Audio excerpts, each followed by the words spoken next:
Hoje, último dia da semana da revisão das questões de câncer urotelial. E vocês viram quantos conceitos se repetem. Na questão de hoje, que caiu no TEOC do ano passado, a gente vai ver que nem sempre é preciso saber exatamente detalhes de rodapé para acertar a questão. Muitas questões nós vamos fazer por exclusão. E vamos ver então como é que caiu no ano passado. Ele falou então na questão de um paciente de 72 anos de idade, tabagista. A gente sabe então que o tabagismo ele é o principal fator de risco para câncer urotelial, aproximadamente ali 40 maços ano, e ele refere um quadro de hematuria macroscópica a um mês.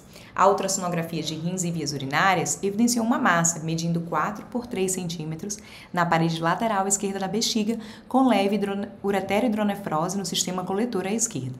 O paciente foi submetido à ressecção transureteral de tumor de bexiga com resultado anatomopatológico de carcinoma urotelial com áreas de diferenciação escamosa, invasivo em lâmina própria, sem representação da camada muscular.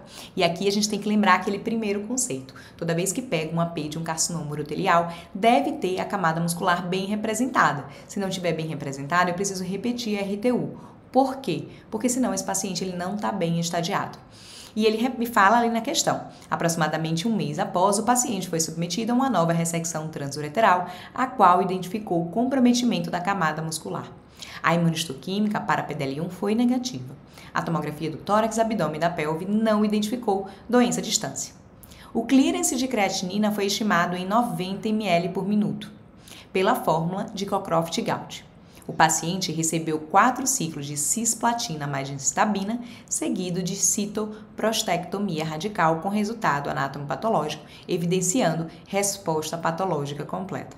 Sobre o caso em questão, é correto afirmar que ele fala ali no item A que a mutação somática em ERK2 está associada a uma maior probabilidade de resposta patológica completa em pacientes com carcinoma urotelial no cenário neoadjuvante. Se a gente não soubesse isso, a gente iria para os outros itens e ia responder por exclusão, porque vejam só, a quimioterapia neoadjuvante, baseada em cisplatina ou carboplatina, foi associada a maior sobrevida global em pacientes com câncer de bexiga músculo invasivo. E aqui a gente vai relembrar aquele primeiro conceito. Não é igual fazer cisplatina e fazer carboplatina. Nosso grande objetivo em pacientes com câncer urotelial músculo invasivo ou metastático é oferecer cisplatina, porque a gente tem sim ganho de sobrevida global para esses pacientes. Então esse item tá princípio errado, tá? E quando a gente pensa, então, para quem eu não vou oferecer cisplatina? Para aqueles pacientes que são inelegíveis. E aqui agora eu aproveito o momento para a gente revisar os conceitos. Eu decoro da seguinte forma. Eu tenho duas coisas, diferentes que são clearance de creatinina, a gente tem que estar na cabeça, ele tem que ser maior que 60.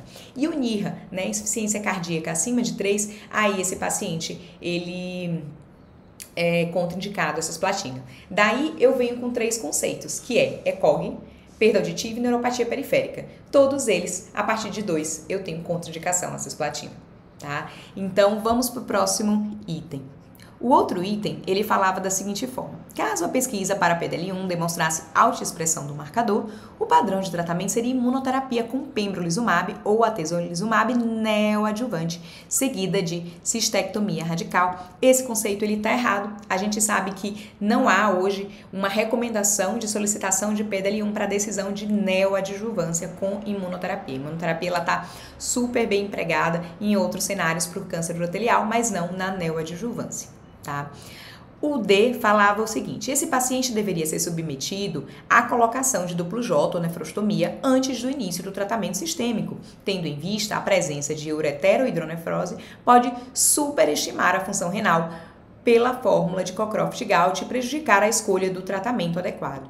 A gente sabe, que ali a hidronefrose ela poderia aumentar a creatinina. Isso faria, na verdade, com que o clearance de creatinina ele reduzisse e não aumentasse, Então, esse item também estava incorreto e, por exclusão, a gente saberia, então, que o item A que seria o correto. E o que é isso do ERK2, Então, eu vou mostrar para vocês esses papers aqui que já tinham sido publicados, E o ERK2 realmente, o que ele é? Ele é um gene de reparo, tá?